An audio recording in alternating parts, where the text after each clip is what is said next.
I want to start with, I guess, the hottest team in Major League Baseball, the Toronto Blue Jays, with a really soft schedule heading into the All-Star break, already riding such a winning streak. What do you think about this team? And I am going to do something that I don't love to do, but I guess I do it very often. I do check out comments, and there's a lot of people like, oh, Ken, who are the Paper Tigers now? And I'm like, I commented on a few of them for you, Ken. I said, those were the 2024 Blue Jays. These are the 25 Blue Jays. So what's different?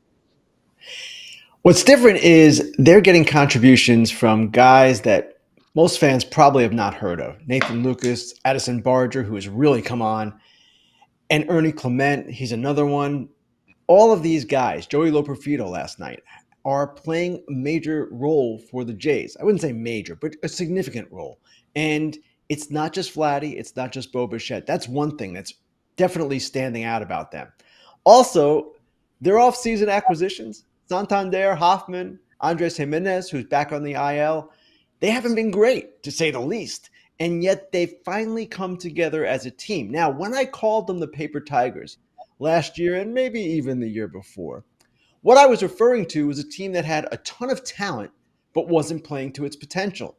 This team has a lot of talent and is definitely playing to its potential. And of course, I've forgotten the one huge part of this resurgence, and that's George Springer, comeback player of the year candidate. He's having an amazing run at age 35. It's great to see him playing the way he used to play in Houston. So all of these factors combined, and I haven't even mentioned their pitching yet. Their starting rotation, now that Scherzer is apart, has stabilized to some degree. They could still use another starter. They could perhaps use an impact bat, someone who would make them better than they are right now, and a higher leverage reliever. And I expect, and their general manager, Ross Atkins, has said that they will be aggressive at the deadline. So it's a great moment for the Blue Jays right now. They are Paper Tigers no more. No more? Like never again? Wow, Ken, look at you. Oh, You do never have again. the I can't eraser. say that, but no more for Okay. now. This team is different. And Eric, also one more point. Starting in spring training, they were talking about how the culture is better. They're getting along great. You hear this from every team every single year. And with the Blue Jays, there was ample reason to be skeptical because they just hadn't produced. Now they're still talking about how this team is particularly close. And for whatever reason, it all seems to be working for them. And the manager, too, John Schneider, has mentioned that he was not as good as he should have been last year relative to a number of things, communication, lineup construction, all kinds of issues. And that too has been quite notable with the Jays. When they say they're going to be aggressive at the deadline, this is a front office, in my opinion, should their job should be on the line. And quite frankly, the guys, like you said, that they picked up haven't been all that great. So it's the guys that have been there. Do you see their front office saying, oh man, yeah, I might be on the hot seat here. We're going all in because ownership clearly isn't afraid to spend. I don't know that I would say it from that perspective, that they're going all in because they're scared to lose their jobs. If they make the playoffs, they probably will keep their jobs. That would be my guess anyway. And they're headed in that direction. Ben Nicholson Smith of Sportsnet wrote a story yesterday pointing out how when the Jays have been buyers, they have been aggressive. Something like 3 trades every time they've been buyers. So this would be normal behavior for them to be aggressive, not unusual behavior. So I do expect that they're going to go for it, so to speak. All in is a phrase that I don't know that any team looks at it that way. But yes, they're going to be aggressive, and I don't know that it's out of fear of losing their jobs. It's simply the way that they've acted in the past. Ken, we had Dan Schulman on yesterday. He said the Yankee series was the best series the Blue Jays have had in Rogers Center since 2015, 2016. What does that mean for them going forward? Because they went out, swept the Yankees in 4 games, took over first place. Is this the kind of series that can just propel them to the postseason with this 1 4-game sweep? Then obviously they beat the Angels and then the White Sox. Do we count them? I don't know. I guess it's a big league game. But they've won all these games in a row, but it all started with the Yankee series, and that put them up. And now they're just riding the momentum. Can they ride this to the end of the year? AJ, I'm always reluctant to assign too much importance to any one series, especially one that takes place in June, July. That said, that was an impressive 4-game sweep. It was emotional. They had the Canada Day victory. They had all kinds of good things happening. And it did vault them into first place. So it remains to be seen how things will go from here. Who knows? They could get hit by injuries. They could start performing poorly. All kinds of things can happen.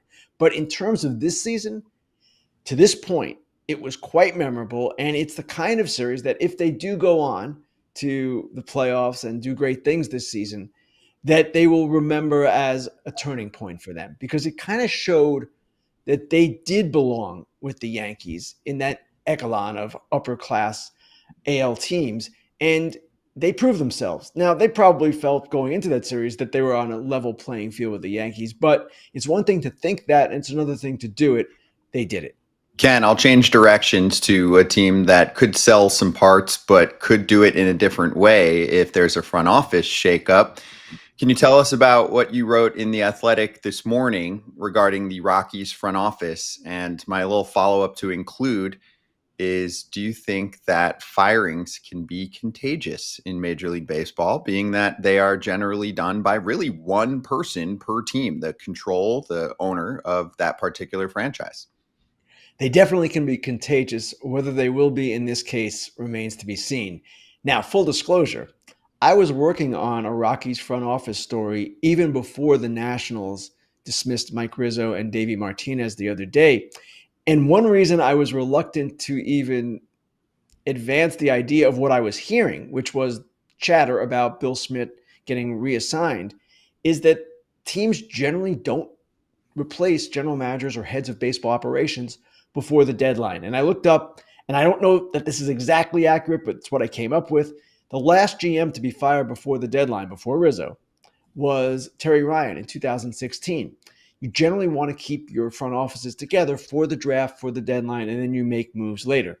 The Nationals broke that mold the other day when they made those moves with Rizzo and, to a lesser extent, Martinez. Would the Rockies do the same? They're not an organization, as we know, that is very aggressive, very forward-thinking, very cutting edge, any word or term that you want to use. But certainly after what the Nationals did, you could say the Rockies have even more reason to act because, of course, they're headed toward a record, historic losing season. So I don't know that it's going to transpire in that way, the way that the Nationals did. But at the same time, their owner, Dick Monfort, has talked about how, yes, we understand the criticism that we're too insular. The other co-owner, Charlie Monfort, less influential with the team, has said we need new faces. So when they talk about that with regard to the front office, it seems almost fait accompli that Bill Schmidt will be replaced. The question is when. Some of the times in the article you wrote about how, but history says the Rockies are maybe just going to not replace him, but just redelegate his duties. Is there a chance that the league steps in this situation with the Rockies in the sense of there's not a competitiveness, but they're willing to, they're like checking all the boxes, that the league will just be like, hey, whatever, if you just want to keep putting your money in, you have a team, we don't ever need to step in because they're so insular, but they haven't been competitive for a long time. First of all, Eric, it seems to me they realize that they need to go outside. And going outside with that organization is a little tricky because, as I wrote, you have to have, it would seem, some familiarity, some intimate knowledge of the challenges of playing at Coors Field to succeed there. Doesn't mean that you can't hire someone who has never been there and have that person turn the team around. But someone who has worked for the Rockies, who understands the challenges of altitude, that probably would be the way to go. So in that sense, they might be a little insular still, but at least they'd be going to someone who has gone to other organizations after working for the Rockies. And I mentioned some names in there.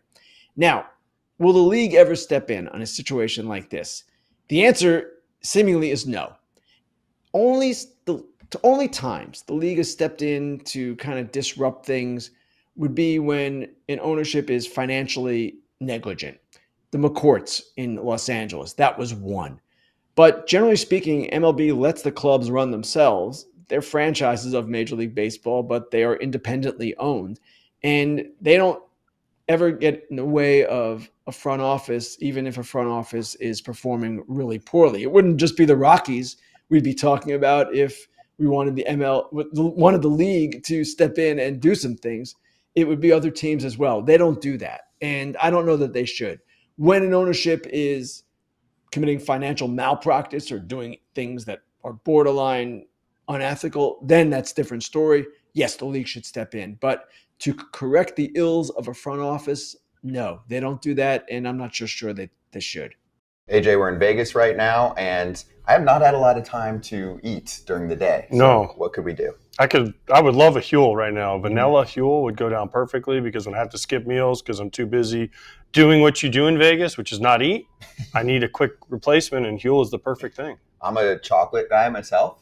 It's got the chocolate milkshake vibes to it. If you miss a meal, Huel can be your answer. If you're looking for a big protein boost, Huel can be your answer. So go check it out. Our friends at Huel are part of today's sponsorship. They've got you covered, spelled Huel. That black edition is a complete meal to feel full, focused, and ready for your day. Little prep, basically no prep. Shake it, open it. Huel has sold over 500 million meals around the world, and now it's your turn to try it. So go to Huel.com/foul and get Huel today with the exclusive offer for the FT fam of 15% off for new customers if you use the code, you know it, FOUL, minimum $75 purchase. Get after it. You mentioned it a little bit when you talked about the Nationals.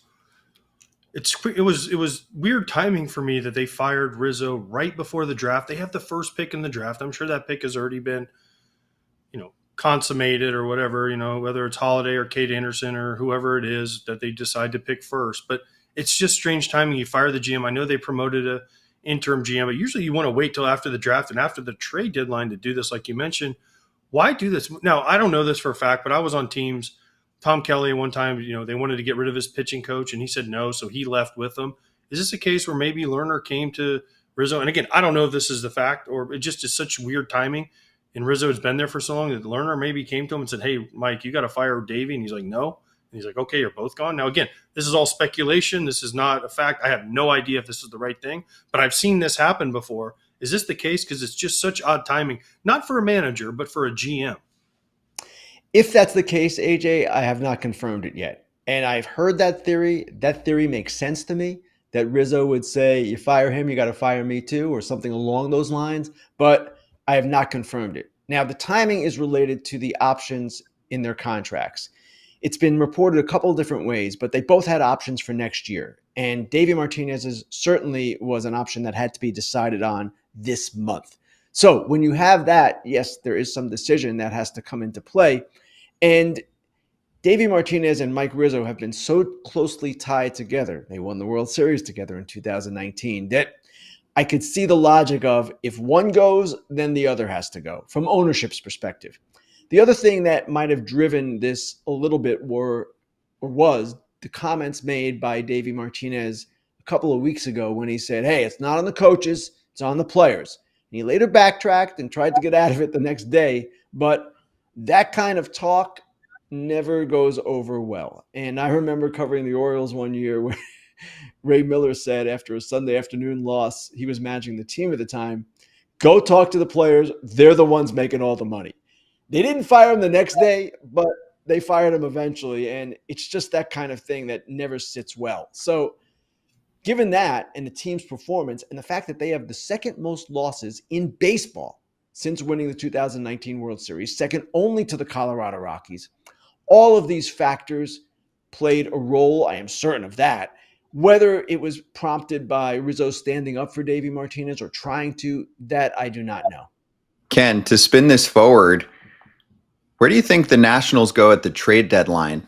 I mean, they've got their young core. There are definitely a few parts that they could probably sell off, but they had one guy running the ship for how long was it? Since 2009, I think Rizzo took over, and he's been with the org since 2006. So close to 2 decades of the same person running point, and trades are complicated. So could this mean that the Nationals are kind of just floating around until the offseason? I don't know that this is what it means. They've got an assistant GM that they elevated to the interim role, Mike DiBartolo, who has been in trade talks before. It's not like this is new to him.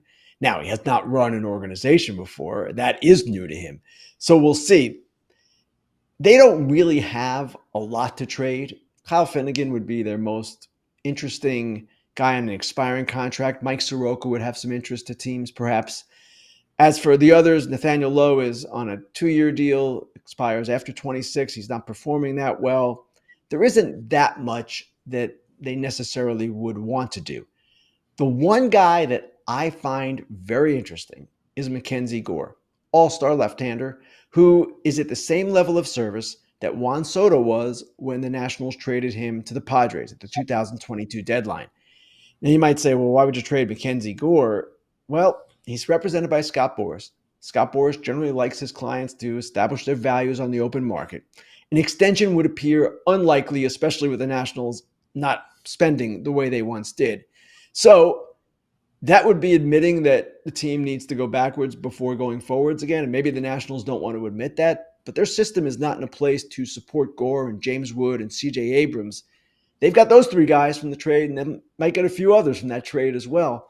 But it will be interesting to me to see if they are willing to entertain Gore, because that guy, if he got out there, then we're talking a monster package in return. And let's face it, they need more players. Ken, last one for you, and it's a fan question, but it's going to spark a little bit of a different twist from me. So MC in the chat said, Freddie Peralta, Jose Quintana, and Rhys Hoskins get traded, ? And what kind of return? I know we've talked about the Brewers, and they're in a playoff spot right now.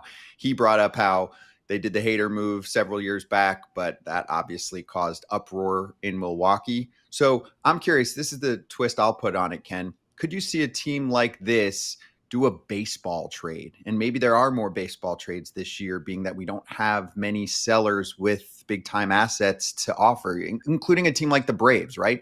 They're probably not going to make the playoffs, but they don't have a lot to sell. So could you see a team like Milwaukee saying, hey, let me trade from a strength to get something that we need that helps us now?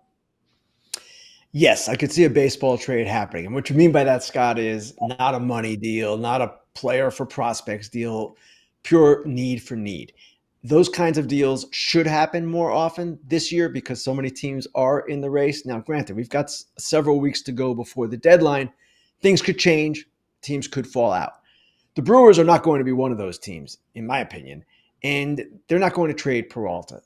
The Hader trade scarred the organization, and it left them with an understanding that that kind of deal, when you're in a playoff position, is, while at the same time it could be beneficial long-term, and it did prove to be that got them William Contreras, it's something that was just too disruptive at the time, and it cost them perhaps a playoff spot that year. So I could see them doing some things. Maybe Quintana. They are deep in starting pitching. I've talked about this all season long. It's crazy. They can do some things with a starting pitcher. I just don't know that it would be Peralta. Rhys Hoskins hurt right now. I don't know that they would do it with him either. They need all the offense they can get. But a starting pitcher, perhaps, yes. Hey, everybody. Be sure to like and subscribe for more content. We're back here every weekday, all year long, so do not miss an episode. The videos are coming in all day. Here's another video you might enjoy. Baseball the way it should be covered.